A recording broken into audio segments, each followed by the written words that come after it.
నమస్తే. ప్రస్తుతం మనతో పాటు సీనియర్ జర్నలిస్ట్ జగదేవ్ గారు ఉన్నారు. ఆయనతో మాట్లాడదాం. నమస్తే సార్. నమస్తే సార్, పవన్ కళ్యాణ్ గారికి ఒక రకమైన దాడి జరుగుతుంది, అది బ్లేడ్లతో అని చెప్పేసి అంటున్నారు. అయినప్పటికీ అంటే అంటే ప్రజల్ని కానీ కార్యకర్తల్ని కానీ కలవడానికి వెళ్ళే టైంలో ఇలాంటివి జరుగుతున్నాయి అని చెప్పేసి అంటున్నారు. అయితే పిఠాపురం నుంచి ప్రతి ఓటర్కి ఫోటో ఇస్తా అని చెప్పేసి కూడా అంటున్నారు. అంటే దీన్ని ఎలా చూడొచ్చు సార్? అంటే ఈ దాడిని కానీ అంటే పవన్ కళ్యాణ్ గారికి ఒక separate style, separate body language ఉంటుంది. ఆయన ఒక రకమైన భావోద్వేగానికి చెందిన ఆవేశపరుడు. ఎట్లా అంటే మీరు అబ్జర్వ్ చేయండి. అంటే ఎట్లా ఎందుకు చెప్తున్నానంటే ఆ మధ్యకాలంలో ఇలాగే ఆయనకి అమరావతి రైతులు సానుభూతి సంబంధించి దేనికో సానుభూతి ప్రకటించడానికి వెళ్ళేటప్పుడు కూడా ఇలాగే పంపించకపోతే రివర్స్లో వస్తూ ఆయన టాప్ పైన ఇట్లా కాల్ చాపుకొని కూర్చొని అదొక పెద్ద ఫ్యాన్స్ అందరూ ఓ పెద్ద వైబు అన్నట్టు ఫీల్ అయ్యారు. వైబు విషయం పక్కన పెడితే ఆ కారు వెళ్తున్నప్పుడు ఏమైతే పడిపోతాయి.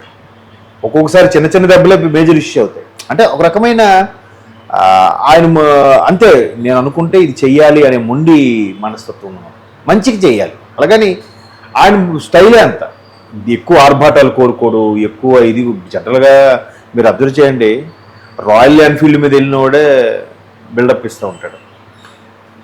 యూట్యూబ్లో చిన్న చిన్న షార్ట్స్ ఫిల్మ్స్ వేసుకొని ఫెమిలియర్ అయినోడే నేను పెద్ద స్టార్లా ఫీల్ అవుతున్న ఈ రోజుల్లో అంత ఫ్యాన్ ఫాలోయింగ్ ఉండి అంత ఇమేజ్ ఉండి ఆయన సినిమా సైన్ చేస్తే, సినిమా షూటింగ్ కూడా అవ్వకలేదు, సైన్ చేస్తేనే హాఫ్ ఆఫ్ ది పేమెంట్ ఇచ్చి ప్రొడ్యూసర్లు ఉన్న స్టార్ ఇమేజ్ ఉన్న హీరో, అది కూడా ఒక భాషకు మళ్ళీ కేవలం ఒక ప్రాంతీయ భాషకు చెందిన హీరో, నేషనల్ లెవెల్ హీరో కూడా కాదు.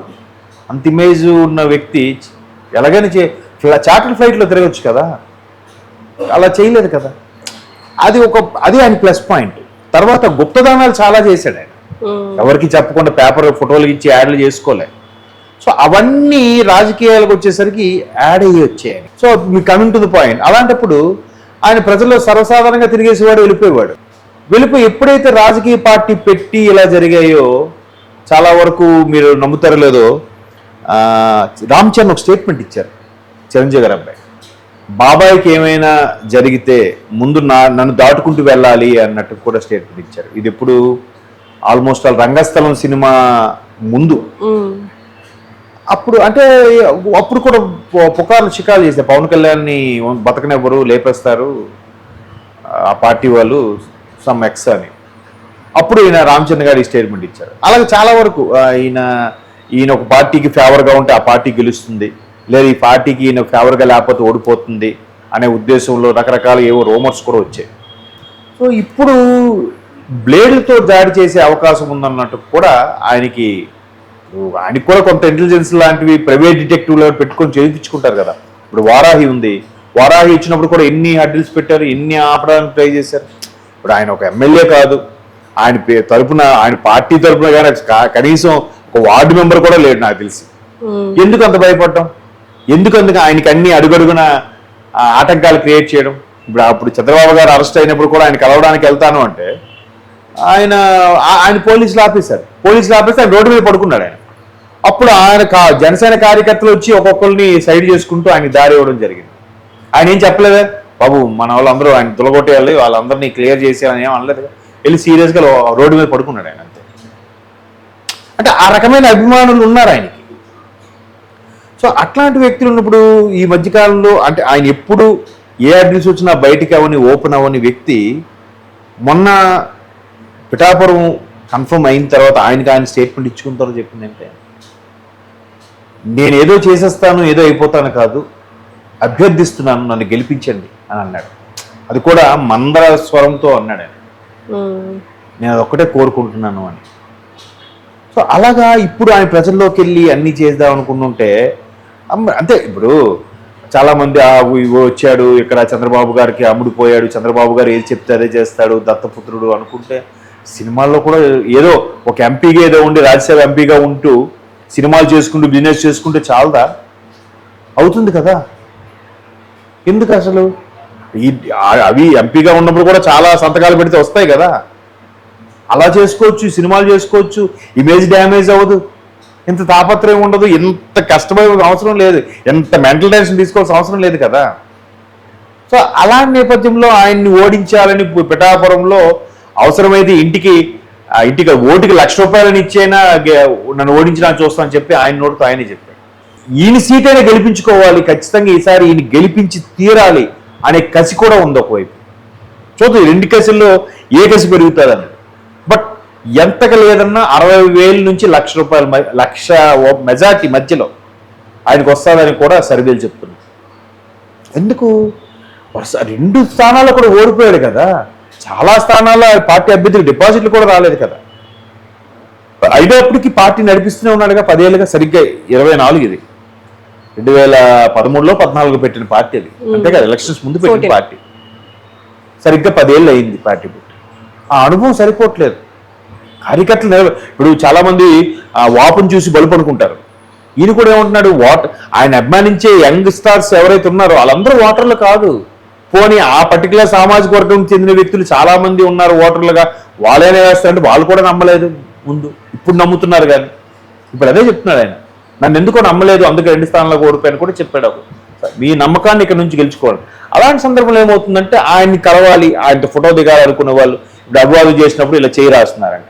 మొన్న ఎప్పుడో రాసినప్పుడు ఎవరో ఈ సందులో చూసారా, సినిమాలో చూపిస్తుంటారు బ్లేడ్తో చేస్తారు, అలా చేసి ఎవరో చేసే ప్రయత్నం చేశారు.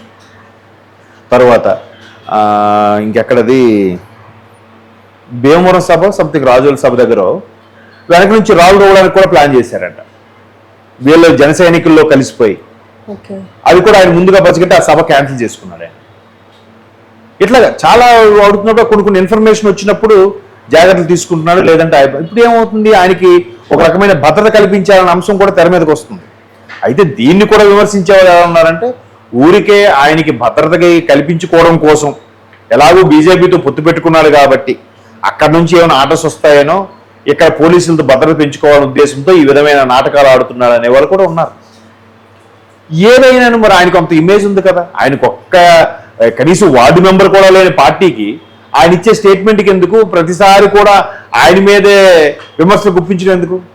ఆయనకి ఇమేజే లేదనుకున్నాం కాసేపు, ఆయన అసలు నాయకుడే కాదు, మరి ఎందుకు విమర్శలు గుప్పిస్తున్నారు? చంద్రబాబు నాయుడిని దురిపడుతున్నారు, పవన్ కళ్యాణ్ని దిగుపడుతున్నారు, మోడీ గారిని మాత్రం దిగుపట్టండి. మోడీ గారి దగ్గర వచ్చేసరికి మోడీ గారనే అంటున్నారు. ఎందుకు అంటున్నారు ఇంకా వాళ్ళకే తెలియాలి. కాబట్టి అట్లాంటి భద్రత కరువు అవుతున్న నేపథ్యంలో మేబీ ఒకవేళ అలాగే అనుకుందాం కాసేపు, ఆయన భద్రత కావాలి కాబట్టి ఈ విధమైన బ్లేడ్ల నాటకం ఆడుతున్నాడు అనుకుందాం. కొన్ని భద్రత ఇవ్వండి, ఎంతో కొంత ఇమేజ్ ఉన్న హీరో కదా, ఎంతో కొంత అంటే మంచి స్టార్డమ్ ఉన్న హీరోయే కదా. అలా కాకుండా ఎంతో కొంత ఇమేజ్ ఉన్న నాయకుడు అప్పుడు అనుకోవచ్చా? ప్రజల్లోకి ఇప్పుడిప్పుడే చేరువవుతున్న మంచి బలమైన నాయకుడిగా కూడా అనుకోవచ్చు కదా. ఇప్పుడు షర్మిలా గారికి కూడా తగ్గించేశారంట, మళ్ళీ 4x4 ఉండేది 2x2 చేశారంటే 1x1 చేసేసారంట ఆవిడకి సెక్యూరిటీని.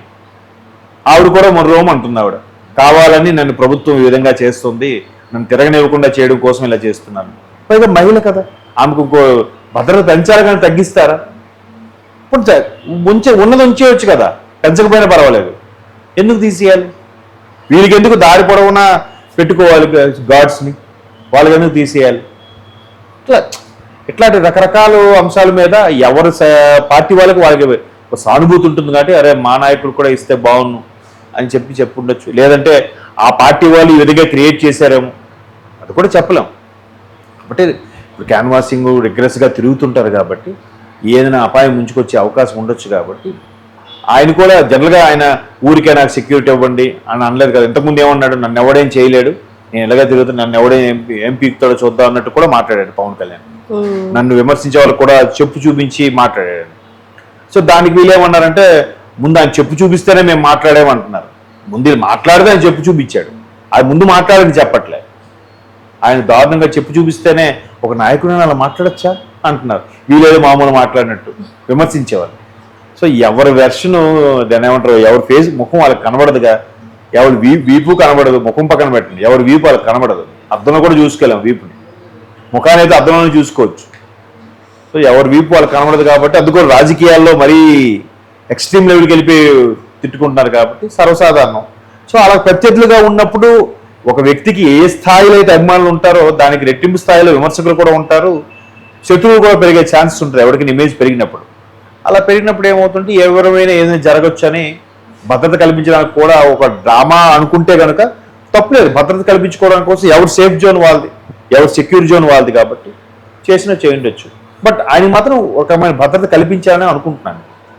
చూద్దాం వారాహి వాహనం ఎంతవరకు కాపాడుతుంది, దాని మీద ఉన్నంత వరకు. బయటకు వస్తే ఇబ్బందే కదా. జనాలు కూడా చాలా మంది కారులో చేయిస్తే చేపట్టి లాగే వాళ్ళు ఉన్నారు, కొంతమంది గట్టిగా పట్టేస్తే గోరులతో రెక్కేసే వాళ్ళు ఉన్నారు. గతంలో కొంతమంది నాయకులు జరిగాయి. నేను కూడా లైవ్లో మా ఊర్లో ఒకసారి మా ముఖ్యమంత్రి వస్తే అప్పుడు పేరు చెప్పాలండి, ఆ ముఖ్యమంత్రికి షేక్ హ్యాండ్ ఇవ్వడం కోసం ఆయన కూడా ఒక గ్లాస్ డోర్ దించి చేయించాడు. వీడు మా ఫ్రెండ్ గారు పట్టేశారు చైన్ గట్టిగా. ముఖ్యమంత్రి చేయి దొరికింది కదా అని ఉంటుంది. వెంటనే ఆ బ్లాక్ కట్ కమాండ్ వచ్చి ఇలా తోపు తోసేశారు. ఆ తోయడం ముఖ్యమంత్రి గారు చెయ్యి జస్ట్ గీరుకుంది ఇక్కడ. వీడైతే ఒక 10 అడుగులు తుల్లిపోయాడు అనుకోండి, వేరే విషయం.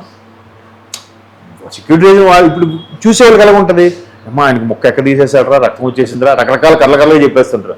జరిగింది చిన్నదే అయినా. వీడికి ఏంటంటే అబ్బా ఆయనతో షేక్ హ్యాండ్ తీసుకున్నాను రా అనే ఒక ఫీల్ ఉంటాడు. కాబట్టి చూద్దాం, ఈ విధంగా ఇలా క్రియేట్ చేసినా ఆయనకి భద్రత కల్పిస్తే మంచిదే కదా. Okay sir, thank you. Thank you.